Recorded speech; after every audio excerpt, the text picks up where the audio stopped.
luxurious villas, Roman towns. The best known is Pompeii.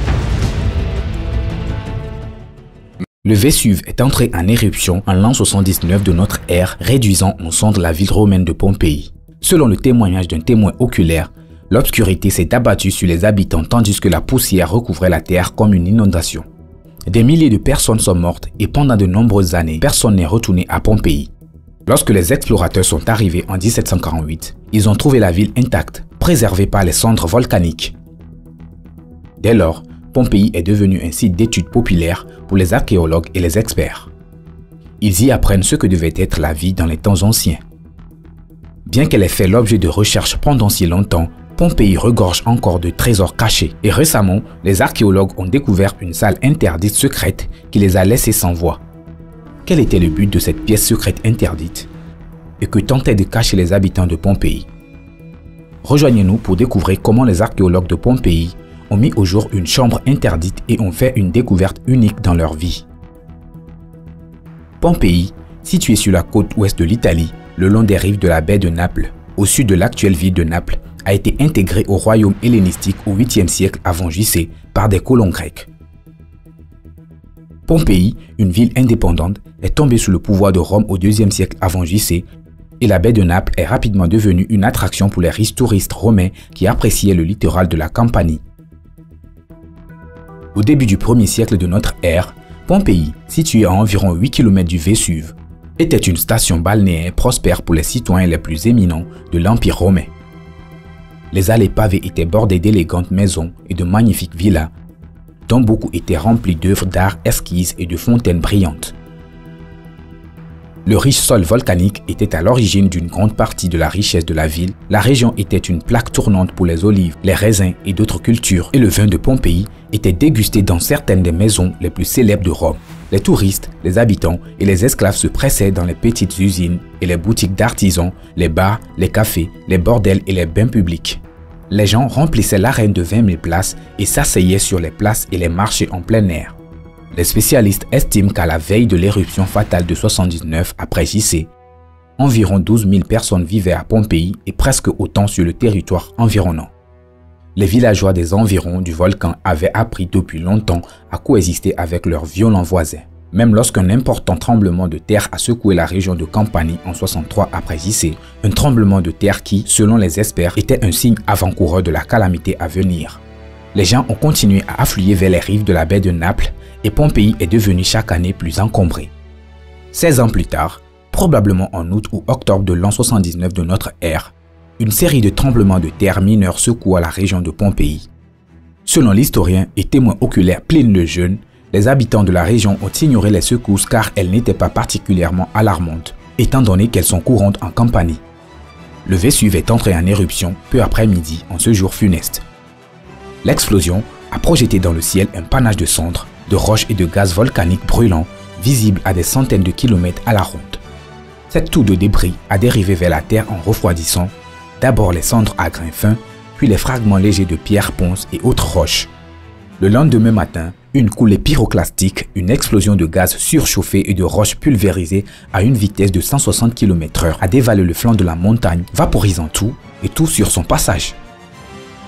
Pompéi a été ensevelie sous des millions de tonnes de cendres volcaniques lorsque l'explosion du Vésuve s'est arrêtée le deuxième jour de l'éruption. Certaines personnes sont retournées en ville à la recherche de leurs familles ou d'objets disparus, mais il n'y avait presque plus rien à trouver. Pendant des siècles, Pompéi, Herculanum et certains nombres de villas des environs ont été abandonnés. Pompéi est restée pratiquement intacte jusqu'à 1748 lorsqu'un groupe d'explorateurs à la recherche de trésors anciens est arrivé à Campanie et a commencé à creuser. Il découvrit que les cendres avaient agi comme un excellent conservateur et que Pompéi était pratiquement exactement comme elle était plus de 2000 ans auparavant. De nombreux experts attribuent aux fouilles de Pompéi une influence sur la résurrection du néocolonialisme du XVIIIe siècle. Les foyers les plus riches et les plus à la mode d'Europe exposaient des œuvres d'art et des copies d'objets de ruines, et les dessins de bâtiments de Pompéi ont contribué à déterminer les modèles architecturaux de l'époque. Par exemple, les familles britanniques aisées construisaient fréquemment des chambres étrusques qui ressemblaient à celles que l'on trouvait dans les villas pompéiennes. De nombreuses œuvres d'art, peintures et autres objets conservés sont aujourd'hui exposés à l'antiquarium de Pompéi qui se trouve parmi les ruines de la ville. Les fouilles de Pompéi se poursuivent depuis près de 3 siècles et l'ensemble du site a été classé au patrimoine mondial de l'UNESCO. Les chercheurs et les visiteurs sont toujours aussi fascinés qu'au XVIIIe siècle par les vestiges obsédants de la ville ainsi que par les artefacts et les corps ensevelis en ce jour tragique il y a près de 2000 ans. Ces dernières années, le nombre de fouilles menées par des équipes d'archéologues et de scientifiques a augmenté. Divers artefacts ont été récupérés et des moules ont été réalisés pour préserver la structure des individus enterrés sous les cendres en vue de recherches futures sur leurs histoires anatomiques, leurs croyances culturelles et le mode de vie général de la vieille ville. Au fur et à mesure que d'autres zones de la ville étaient mises au jour, les personnes ont commencé à voler des objets de valeur sur le site pour les vendre lors des ventes aux enchères spéciales. En réaction de ces vols, les responsables ont pris des mesures et le gouvernement a lancé une campagne officielle de fouilles en 2017. Ce programme a tenté de contrer les activités illégales et non autorisées dans la région, comme le creusement de tunnels pour accéder à des antiquités précieuses valant des millions de dollars, notamment sur les marchés illégaux. Les villas de Cività-Giuliana ont fait l'objet de pillages organisés pendant de nombreuses années avant que la loi n'intervienne avec le programme d'excavation. Plusieurs objets de valeur, y compris certains objets vitaux que l'on pense se trouver dans la colonie, ont été volés par des voleurs. Depuis l'histoire de l'éruption, le programme de fouilles a permis de mettre au jour de diverses zones remarquables de la ville. Ces découvertes ont non seulement apporté des connaissances inestimables à l'attention du monde entier, mais elles ont également permis de découvrir d'autres faits intéressants sur la ville de Pompéi qui peuvent être précieux pour l'étude du développement de l'Italie. L'une des découvertes les plus importantes est la salle des esclaves, située dans la faubourg de la ville.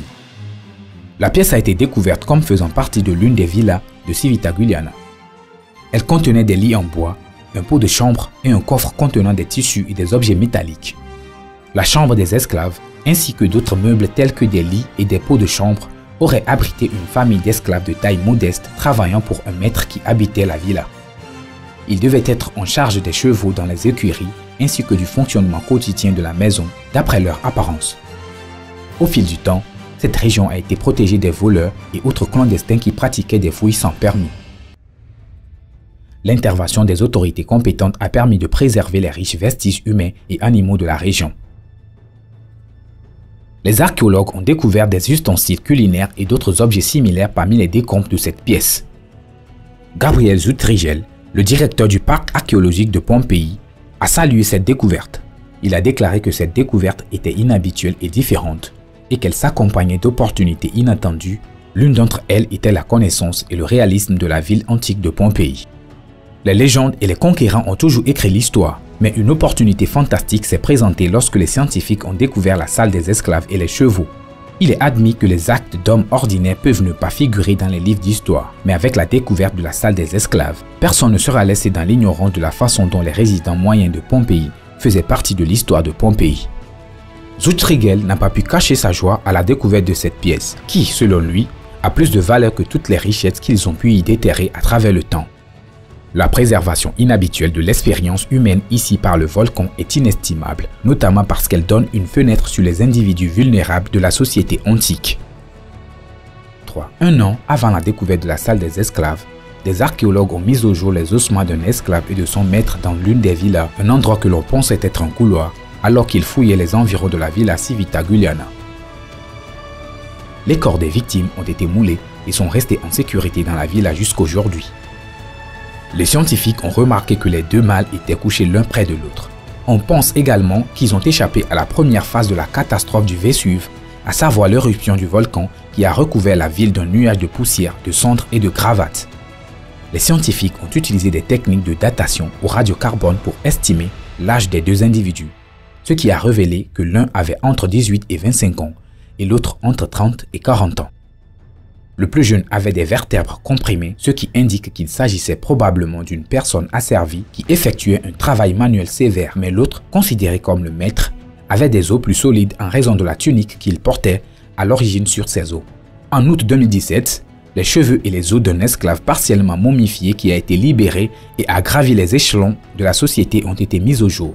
Ils ont été découverts dans le cimetière de Positano, dans une tombe proche des portes principales de la ville de Pompéi, Néanmoins, on pense que cette tombe était antérieure à la destruction volcanique de la ville, mais cela reste une découverte passionnante. Les restes mutilés d'un homme ont été découverts à Herculanum, à la sortie de la ville. Les archéologues pensent qu'il est mort en sortant de l'eau, très probablement pour demander de l'aide. Si la salle des esclaves a ouvert les yeux, une autre découverte a stupéfié les archéologues, le char de Pompéi. Depuis quelque temps, la découverte du char a modifié l'orientation des recherches archéologiques sur les ruines de Pompéi. Le chariot a été découvert en parfait état grâce au pouvoir de conservation des cendres volcaniques qui ont enseveli la ville et préservé la plupart des autres biens et structures. Le moulage a également été utilisé pour préserver les cadavres de chevaux morts découverts dans une écurie. Les trous laissés par les créatures dans la lave coagulée ont été découverts et remplis d'un plâtre liquide qui a révélé la structure corporelle et la taille de l'animal. Les chevaux adultes ont été facilement identifiés grâce au moulage et d'autres animaux tels que des ânes et des cochons ont également été mis au jour sous les rues. Selon les archéologues, le char a été construit en bois de hêtre et était utilisé lors de célébrations ou de parades. C'est la première fois que l'on voit quelque chose de ce genre en ces temps modernes et l'excellence du char en bois n'a jamais été vue ailleurs en Italie.